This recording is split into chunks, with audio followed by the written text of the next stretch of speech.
మా ఛానల్కి స్వాగతం. చూస్తున్న వీక్షకులకు ప్రేక్షకులకు ప్రియ కాల భైరవ భగవద్బంధువులకి స్వాగతం పలుకుతూ మమ్మల్ని ఎంతగానో ఆదరిస్తూ ఉండబడినటువంటి ప్రియ సోదర సోదరీమణులకు సనాతన ధర్మ సంరక్షకులకు జ్యోతిష్య అభిమానులకు గురువుల యొక్క ఆశీస్సులు అందరిపైన ఉండాలని అందరికీ శ్రీ కపాల కాళ భైరవ స్వామి ఆశీస్సుల చేత అందరూ నిండు నూరేళ్ల ఆయురారోగ్యాల చేత విద్యార్థులకు విద్య ఉద్యోగస్తులకు వ్యాపారస్తులకు వ్యాపార ఆకర్షణ ధనాకర్షణ కలిగి ఎవరికి ఎలాంటి కష్టాలు లేకుండా ఐశ్వర్యాన్ని ఆనందాన్ని కష్టపడే తత్వాన్ని ప్రసాదించాలని కాళభైరవ స్వామిని కోరుకుందాం. 16/7/2024 నుండి 31/7/2024 వరకు పుట్టినటువంటి వారందరికీ కూడా ముందస్తుగా జన్మదిన శుభాకాంక్షలు. గతంలో వివాహం చేసుకున్న వారికి వివాహ వార్షికోత్సవ శుభాకాంక్షలు. ద్వాదశ రాశుల్లో గ్రహ గమనాల్ని వీక్షింపచేద్దాం.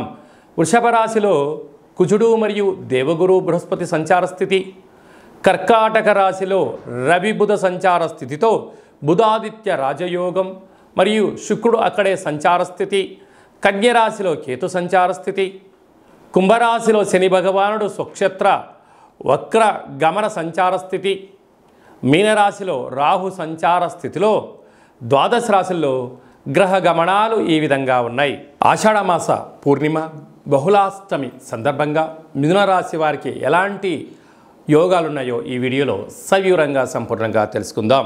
మిథున రాశిలో ఏ నక్షత్రాలు వస్తాయనగా మృగశిర నక్షత్రంలోని 3వ పాదము 4వ పాదము, ఆర్ద్ర నక్షత్రంలోని 4 పాదాలు, పునర్వసు నక్షత్రంలోని 1, 2, 3 పాదములు కలిపితే మిథున రాశి. చాలామందికి పుట్టినటువంటి కాల సమయంలో డేటా ఆఫ్ బర్త్లు లేనటువంటి కారణం వలన పేరు యొక్క మొదటి అక్షరాన్ని అనుసరిస్తూ ఆ రాశిని తెలుసుకునే ప్రయత్నం చేద్దాం.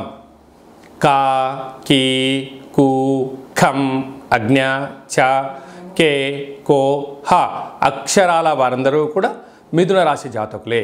మిథున రాశి యొక్క అధిపతి బుధ భగవానుడు. ఈ ఆషాఢమాస పూర్ణిమ అలాగనే అష్టమి సందర్భంగా కాళభైరవ స్వామి వారికి గుమ్మడికాయలో కూష్మాండ దీపాన్ని ఏర్పాటు చేసుకోవడం వలన విపరీతమైనటువంటి వ్యాపార ఆకర్షణ, ధన ఆకర్షణ, శక్తి ఆకర్షణ అని చెప్పి గమనించగలగాలి. రాశాధిపతి బుధుడు ఆకుపచ్చటి రంగులో ఉంటాడు కనుక బూడిద గుమ్మడికాయ కూడా అదే రంగులో ఉండడం వలన జ్ఞానం, బుద్ధి, ఐశ్వర్యం, ఆనందం మిథున రాశి వారి సొంతం అని చెప్పి గమనించాలి. ధన, వాక్కు, కుటుంబ స్థానంలో రవి మరియు బుధుడు సంచారం చేయడం వలన బుధాదిత్య రాజయోగము అనగా ప్రభుత్వ ఉద్యోగ ప్రయత్నం చేసే వారికి ఇది చాలా మంచి కాలము. ఉద్యోగం చేస్తూ ఉండబడిన వారికి ప్రమోషన్స్, మీరు ఏ ప్రాంతానికైతే అనుకుంటున్నారో ఆ ప్రాంతానికి ట్రాన్స్ఫర్ అవ్వడంలో అద్భుతమైన విజయం మీ సొంతం కాబోతుంది. నూతన వస్త్రాలు, బంగారు ఆభరణాలు, షేర్లు, భూములు, ఇంటి స్థలాలు క్రయ విక్రయాలకు ఇది చాలా మంచి కాలము అని చెప్పి గమనించాలి. అర్ధాష్టమ కేతు సంచార స్థితి ఉండడం వలన చిన్న చిన్న విషయాలకు మనసులో బాధలేం పెట్టుకోవద్దు. కాలం అనేటువంటిది ఎప్పుడు ఒకే రీతిలో ఉండదు. ఎవరి జీవితంలో ఎప్పుడు అమావాస్య ఉండదు, ఎవరి జీవితంలో ఎప్పుడు పూర్ణిమ ఉండదు అనే 2 విషయాలను మీరు గుర్తుపెట్టుకోగలిగితే ప్రతిదానిని కూడా పాజిటివ్గా తీసుకోవడం, సక్సెస్మెంట్కు స్వాగతం పలకడానికి మిథున రాశి జాతకులు ముందు వరుసలో ఉంటారు అని చెప్పి గమనించాలి. భాగ్యస్థానంలో శని భగవానుడు వక్రగమన స్వక్షేత్రంలో ఉండడం వలన భార్యాభర్తల మధ్య అన్యూన్యత, పెట్టుబడులు, ఆలోచనలు, సమాజంలో కీర్తి ప్రతిష్టలు మీ సొంతం కాబోతున్నాయి. రాజ్యస్థానంలో రాహు సంచారం చేయడం వలన ప్రమోషన్స్ రావడము, వ్యాపార అభివృద్ధి, మీకు ఏదైతే ఇబ్బంది అనిపిస్తుందో వాటి సందర్భంగా తగు శిక్షణ తీసుకోవడం, ట్రైనింగ్ తీసుకోవడం, లేకుంటే వాటి గురించి బుక్స్ చదువుకోవడం వలన ఈ అడ్డంకులను ఇబ్బందులను అధిగమించే ప్రయత్నం చేయడంలో విజయం మీ సొంతమవుతుంది. వ్యయంలో కుజ భగవానుడు సంచారం చేయడం, వ్యయంలో గురు సంచార స్థితి ఉండడం వలన వీలైనంత వరకు ఖర్చులు తగ్గించుకునే ప్రయత్నం చేయగలగాలి. అనవసరమైన ఖర్చులు, విందులు, వినోదాలు అని బంధువులని మిత్రులని ఆర్భాటాలకు వెళ్ళారా మీ యొక్క ధనం అయిపోయిన తర్వాత మీకు ఎవరూ కూడా గొంతులో నీళ్లు పోసే నాథుడు కూడా ఉండడం చెప్పి గమనించాలి.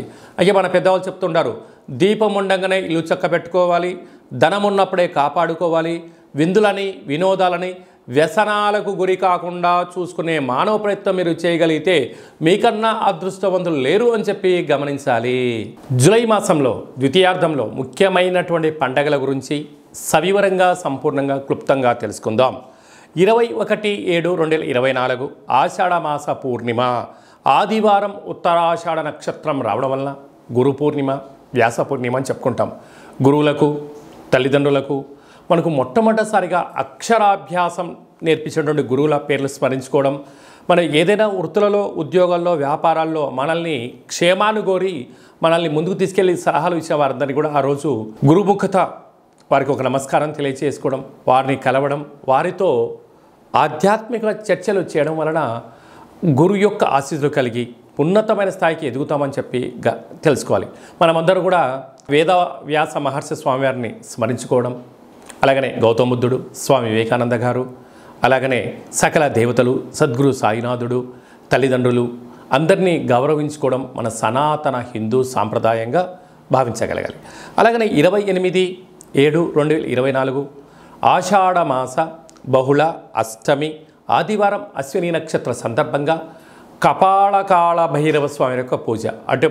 అంటే కాళభైరవుడికి పూర్ణిమ, అష్టమి సందర్భాలలో స్మరిస్తే చాలు, పదని వెనక నేనున్నాను అని చెప్పే ఏకైక భగవంతుడే కాళభైరవ స్వామివారు. కాలాన్ని శాసింపజేసే శక్తికి కాళభైరవుడికి ఉంటుంది. ఒక్కొక్క నెలలో ఒక్కొక్క కాళభైరవ స్వామివారు ఉంటారు. కనుక మనకు ఆషాఢమాసంలో కపాళకాళ భైరవ స్వామి యొక్క ఆశీస్సుల కోసం మనం ఆయన స్మరణ, అష్టకం, జపాన్ చేయడం, దానం చేయడము, సునకపు మహారాజు అనక కుక్కలకు రోజు అన్నం పెట్టడం, కాకులకు ఆహారాన్ని వీలైతే మద్యాన్ని పోసి చూడండి, అద్భుతమైనటువంటి నరదృష్టి, శత్రు ప్రభావాలు తొలగిపోతాయని చెప్పి గమనించగలగాలి. అలాగనే మనము కాళభైరవ స్వామిని స్మరణ చేయడం వలన, ఇంట్లో ధ్యానించడం వలన, కూష్మాండ దీపాన్ని ఇంట్లో పెట్టడం వలన, స్వామివారి యొక్క సేవ చేయడం వలన ఇంట్లో ఉండబడినటువంటి వాస్తు దోషం తొలగి విద్య ఆకర్షణ, ఉద్యోగ ఆకర్షణ, వ్యాపార ఆకర్షణ, వివాహకాల సమయంలో వధువుకు వరుడు, వరుడుకు వధువు ఆకర్షణ అవ్వడం, వ్యాపారంలో జనాకర్షణ, ధనాకర్షణ, పదవి ఆకర్షణ కలిగి మనం ఏదైతే అనుకుంటామో అన్నింటా విజయాన్ని కలిగింపజేసే శక్తి మనకు కాళభైరవుడికి ఉంటుంది. ఈ వీడియో మీకు నచ్చినట్టయితే లైక్ చేయండి, షేర్ చేయండి, మా ఛానల్ని సబ్స్క్రైబ్ చేసుకోండి. మేము చేస్తున్న ఆధ్యాత్మికమైన వీడియోలు అందరికన్నా ముందస్తుగా మీరు చూసుకోవాలి అన్నట్లయితే గంట సింబల్ ప్రెస్ చేయండి, పైన ఆల్ అనే బటన్ కూడా తెలియచేయండి. మీ క్షేమాన్ని ఎవరైతే కోరుకుంటున్నారో, లేకుంటే మీరు ఎవరి క్షేమాన్ని అయితే కోరుకుంటున్నారో వారికి కూడా ఈ యొక్క ఆధ్యాత్మికమైన సమాచారాన్ని తెలియచేసి భగవంతుడి యొక్క ఆశీస్సులు పొందగలరు.